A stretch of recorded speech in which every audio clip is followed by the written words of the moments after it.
بسم الله الرحمن الرحيم. أهلا بكم في فيديو جديد. ما تنساش تعمل لايك وشير وسبسكرايب وتفعل زر الجرس عشان يوصلك كل جديد. النهاردة هنحكي قصتين، ويلا نبدأ بالقصة الأولى. أندريا جيرارد. في يوم الصبح أندريا جيرارد كان رايح المرعى بتاعه عشان يجيب منه غنم عشان يبيعهم في السوق، ومن وقتها مرجعش البيت. في نفس اليوم خرجت مراته وابنه عشان يدوروا عليه، بس فشلوا في المحاولة وملقوش أندريا. أندريا كان راجل غني، كان يملك أراضي كتير في القرية. شكت الشرطة بإنه مات عشان كبر سنه، لأنه كان عنده ساعتها 70 سنة. وصل المحقق بول مارش وكان معاه 2 مساعدين، راحوا يدوروا على أندريا بمساعدة عمدة القرية والبوليس المحلي وشوية من الفلاحين. كانوا بيدوروا على أندريا في الأراضي والغابات، وبعدها راحوا يفتشوا في البحيرات والعصيان الطويلة، ممكن يلاقوا جثته فيها. قالت مرات حد اللي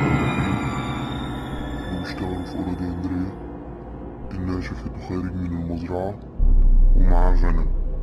الست دي كانت رايحة بالأكل لجوزها وما شافتش أندريا مرة تانية. استمرت التحريات لأيام كتير، معرفوش يحلوا النص. وصلت القصة للدكتور يوجين. الدكتور يوجين كان بيشتغل في معهد الميتافيزيقا في باريس، وفي الوقت ده اتصل بمركز الشرطة وقالوا إنه يقدر يساعد على إنهم يلاقوا أندريا في المأمور، وطلب منه إنه يجي القرية. الدكتور قال إنه مش هيقدر يجي، بس هو عايز حبة حاجات تخص أندريا. جابوله شاي من بتوع أندريا، الشاي ده كان لونه أخضر، وبعتوه باريس. الدكتور يجيب الشاي لشقة ست اسمها أديس موري. الست دي كانت بتشتغل كوسيطة ربحية، وعندها موهبة، حاسة سمسم، وعندها قوة الكلام مع الماضي. قال الدكتور يجي تعرف حاجة عن صاحب الشاي؟ حط الشاي على طاولة قدامها واستناها شوية لحد ما قالت الراجل ده كان لابس لبس خشن جدا، في حد خطفه، كان ماشي في مزرعة عالية ودخله الغابة، وكان معاه راجل لابس جاكيت اسود وكاب اسود. سألها الدكتور يوجين هو أندريا كويس بخير؟ قالت لأ، لأنه ميت تحت التراب دلوقتي. قال لها فين مكان جثته؟ قالت له المكان، لأنها ما راحتش هناك قبل كده، ولكن قالت المكان بالتفصيل، ورسمت كمان خريطة للمكان اللي موجود فيه جثة أندريا. سألها عن الراجل اللي قتله، قالت مش عارفة، بس هو عنده صباع مقطوع في ايد من الاتنين. بعت الدكتور يوجين التقرير للشرطة، والشرطة كانت بتدور على جثة أندريا في الغابة في المكان اللي رسمته أديس موري، ولقوا الجثة وكان مضروب رصاصة في راسه.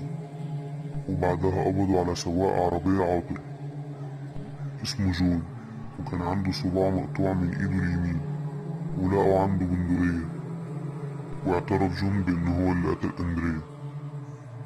كان جون مصدوم لأنهم عرفوا إن هو القاتل، لأن هو محدش شافه في اليوم ده، إنه دايما قاعد في البيت ومحدش بيشوفه. فكان مصدوم إن هم عرفوا، مع إنه متأكد إن محدش شافه من أهل القرية. الشرطة مش مصدقة إن هو بيعرف يتكلم مع الموتى. وفي يناير سنة 1939 تم إعدام جون. القصة التانية. أنا اسمي حسين، عشت سنوات كتيرة في رعب كبير وفزع شديد. أنا جبان جدا وأنا عارف إني جبان. رغم كل ده أنا مش الشاب القوي اللي بعضلات أبدا، أنا هش ضعيف جدا من جوه، والسبب جدي. بدأت قصتي لما كنت صغير وأنا في ابتدائي. كنت فاكر إن بيت جدي مسكون بالأشباح والأرواح الشريرة. كتير كنت أسمع كلام أمي وهمساتها لأبويا لما يطلب منها إن احنا نروح نزور جدي. كانت دايما بتردد كلمة أنا بخاف من أبوك الدرويش ده، ممكن يأذيني وانت عارف إن هو مبيحبنيش. أنا ساعتها مكنتش فاهم، لأن جدي مكانش اسمه درويش، جدي اسمه مسعود، الشيخ مسعود زي ما الناس ما بتقول. كنت بروح أزور جدي نادرا، وكنت أسمع صرخات ستات ورجال بتيجي من غرفته، وكنت ساعات ببص عليه من الشارع الضيق. كانت الشقة من البيت اللي تحت هي دي شقة شغله، والبيت فيه دورين وهو ساكن في الدور التاني. كنت بشوف من فتحة الشباك الستات وهي بتصرخ، والرجالة بتقع على الأرض، وجدي ماسك عصاية شكلها غريب وبيضرب بيها على راسهم وبعدها يفوقوا. أنا مكنتش بزور جدي كتير بسبب أمي، لأنها كانت رافضة إني أزور جدي. وفي يوم جه جدي لبيتنا وحصلت مشكلة كبيرة مع أمي وأبويا. مش عارف إيه هي المشكلة، بس أنا أعتقد إن هو عايزني، وسمعته بيقول لأمي إن هم اختاروني للمهمة دي. قالت له مش هتاخد ابني مني، وخرج جدي من البيت متعصب، وهو بيقول مفيش حد بيقول لهم لأ لما بيختاروا حد. وتاني يوم مات أبويا وأمي في حادثة عربية مش طبيعية، ورحت عشان أعيش مع جدي لأن مكانش عندي حد غيره. رحت بيته وقتها مش عارف، حسيت بشي غريب وعدم الراحة النفسية للمكان أبدا. كنت خايف جدا ومش عارف أقعد مع جدي في البيت، بس أروح فين؟ وفي أول يوم جاب جدي نفس العصاية اللي بيضرب بيها الناس على راسهم، وضربني 3 ضربات على راسي، وبعدها ابتسم ومتكلمش. ما كنتش فاهم حاجة وقتها لأني كان عندي 9 سنين. سابني جدي ومشي ومتكلمش معايا، خلاني روحت المدرسة. كنت ساعات بهرب من بيت جدي واروح ألعب مع أصحابي في الشارع. وفي يوم رجعت البيت وكان مدخل البيت مظلم جدا ومرعب. كان الوقت ساعتها متأخر، وحتى الشارع الضيق اللي ورا البيت كان مظلم برضه بطريقة غريبة. قررت إني أطلع البيت بس كنت خايف. كنت بنده على جدي بس ما كانش بيرد عليا. وصلت عند باب الشقة وكان الباب مقفول. قعدت أخبط على الباب ونادي على جدي بس ما فتحش. حسيت ساعتها بالهوا البارد. كنت حاسس إن في حد واقف ورايا بيتنفس. كنت سامع صوت أنفاسه في ببطء وأنا مرعوب، وقلبي كان بيدق بسرعة وأنا فاكر إنه جدي. لكن شفت عيون حمرا في الضلمة وصرخت بهستيريا وجنون. بعدها وقعت وفقدت الوعي. فوت وكان جدي قاعد على كرسي قدامي وماسك نفس العصاية الغريبة، وقال لي ليه اتأخرت بره. قلت له كنت بلعب. وقتها قال لي جدي ما تتأخرش بره تاني، وضربني بالعصاية على راسي 3 مرات. حسيت بقشعريرة غريبة في جسمي. ما قلتش لجدي حاجة عن العيون الحمرا اللي شفتها عند السلم، لأني كنت خايف منه وقتها. بقيت أحلم أحلام بشعة وكوابيس كتير. عشت مع جدي 3 سنين في رعب. كنت أخاف أروح الحمام بالليل فببلل سريري أحيانا. كانت في ست عجوزة بتيجي تنضف البيت كل أسبوع.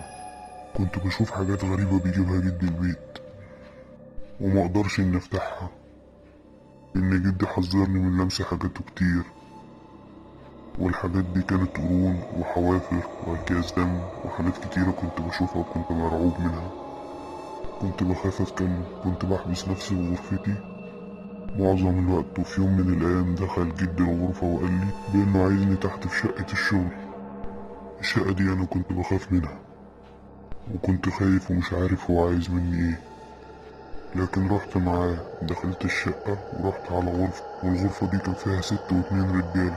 قعدني جدي على كرسي قدامهم، وسمعته بيقول لهم إن هو هيستحضر روح ابنهم.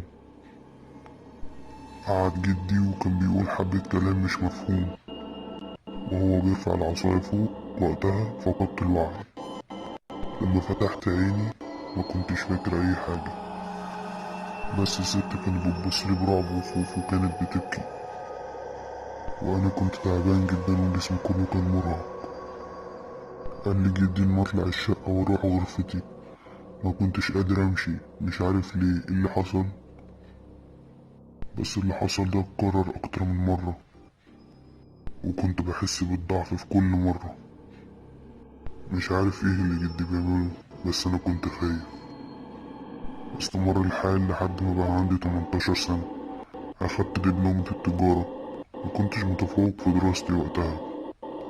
قررت أسيب جدي خالص لأني بدأت أفهم وقتها. كان جدي بيستخدمني كوسيط روحي يستعبر أرواح الموتى من خلال جسمي. قررت إني أمشي بس كنت خايف ليأذيني. بس كان عندي فضول أعرف ايه سر العصاية اللي بيستخدمها دايما. ولما سألته قال لي بإنها صولجان الجان. ما كنتش فاهم معنى الكلام. قال لي إنه من خلال العصاية دي بيتحكم في الجن. حسيت بالرعب أكتر. قررت إني أمشي لكن مقدرتش لأنه منعني. مقدرش أقول منعني إزاي. بس قعدت معاه 3 سنين لحد ما مات. معرفتش وقتها أفرح ولا أحزن. بعد كده سبت البيت بكل اللي فيه ورحت محافظة تانية عشان أشتغل هناك وأبدأ حياتي من جديد. لكن مازالت الذكريات بتطاردني في الأحلام والكوابيس، غير إني بشوف حاجات ما بيشوفهاش حد غيري. مش عارف ده بسبب جدي ولا بسبب العصاية بتاعته. ما فكرتش في يوم أرجع بيت جدي وعرضته للبيع، لكن محدش رضي يشتريه. وبكده خلص الفيديو. لو عجبك الفيديو ما تنساش تعمل لايك وشير وسبسكرايب وتفعل زر الجرس